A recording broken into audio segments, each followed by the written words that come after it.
అదొక్కటి నేను చాలా బాధపడ్డా. ఎందుకంటే ఇప్పుడు పృథ్వీ విష్ణుప్రియది మీకేం ప్లేన్ చేసారో మాకు తెలియదు.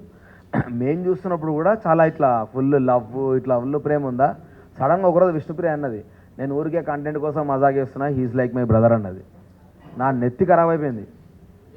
కంటెంట్ కోసం ఏది పడుతుంది ఎట్లా మాట్లాడతామన్నా. సో నేను ఇంకా టాపిక్నే వదిలేసిన. ఇక నాకు అర్థం కాలేదు. ఈ వీక్ నైనిక మణికంఠ అనుకుని. ఎందుకనంటే నైనిక పైన కాన్ఫిడెన్స్ లేకుండే. ఆ పిల్ల పాపం ఏమైందో తెలియదు. నైనిక కూడా చాలా one of the strongest female contestant అనుకున్నా ఫస్ట్ వీక్. స్లోగా డౌన్ అవుతా వచ్చింది. మేబీ చిన్నపిల్ల అవ్వడము, ఆమె చీఫ్ నుంచి ఆమె వెళ్ళిపోవడము, దాని తర్వాత అందరూ దాన్నే ట్రిగ్గర్ చేసి నామినేషన్స్ లేసరికి ఎమోషనల్లీ డౌన్ అయింది. సో దానివల్ల ఆమె ఫీల్ అయింది. మనీ ఆబ్వియస్లీ కంటెంట్ కోసం ఏడ్చిండా, మళ్ళీ పోతాను భయపడ్డాడో తెలియదు. లాస్ట్ 2 రోజులు ఘోరంగా ఫ్లక్చువేట్ అవుతా ఉన్నాడు ఎమోషనల్లీ. సో వాళ్ళిద్దరిలో ఎవరో ఒకరు అనుకున్నా నేను. సో ఎప్పుడైతే నాకు రెడ్ కార్డ్ ఇచ్చిన తర్వాత నేను ఒకటే మాట చెప్పిన, ఫస్ట్ సేఫ్ అవుతారు కదా జనరల్గా.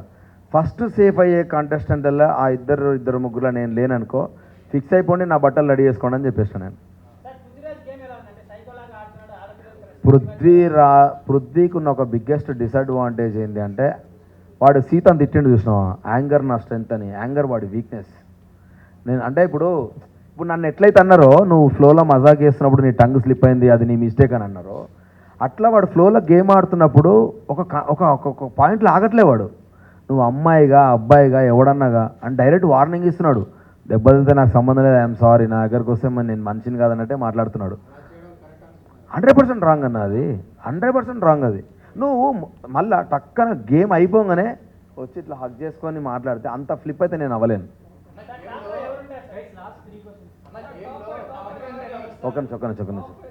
ఆ టాప్ 5 నేను అనుకున్నా చెప్తా. ఇప్పుడున్న కంటెస్టెంట్లల్లా నబీల్, నిఖిల్, ప్రేరణ అండ్ యష్మి కాకుండా మణికంఠ ఉండడు. యష్మి కాకుండా లేదు చెప్తా. లేదు. ఎందుకంటే ఫిజికల్ టాస్క్లు ఇట్లాంటి ఇంతకంటే ఎక్కువ వచ్చినాయి అనుకో, మణికంఠ హెల్త్ మీద భయం అవుతుంది నాకు. వాడు ఒక సిచ్యువేషన్లో నాకు భయమైందండి ఆనెస్ట్గా. వీడు ఉంటాడా పోతాడా అని భయమైంది నాకు. వాడు నిఖిల్ గాడు ఉరికొచ్చి ఇట్లా చెవు పెట్టి చూసి ఈ సేఫ్ అని అంటే నాకు అప్పుడు ఊపిరి పీల్చుకున్నా.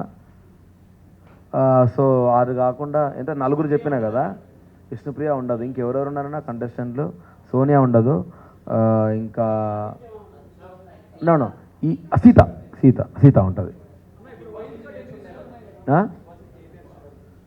ఏం నేర్చుకోలే అన్న నేను. అంటే మన చుట్టూ ఉన్నోళ్ళు మనల్ని నెగిటివ్ చేయాలంటే ఎట్లనైనా చేస్తారు.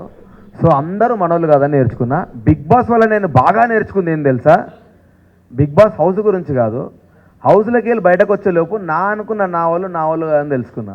బయట కొందరిని బాగా గుడ్డిగా నమ్మిన వాళ్ళు నా వాళ్ళు కాదని తెలుసుకున్నా.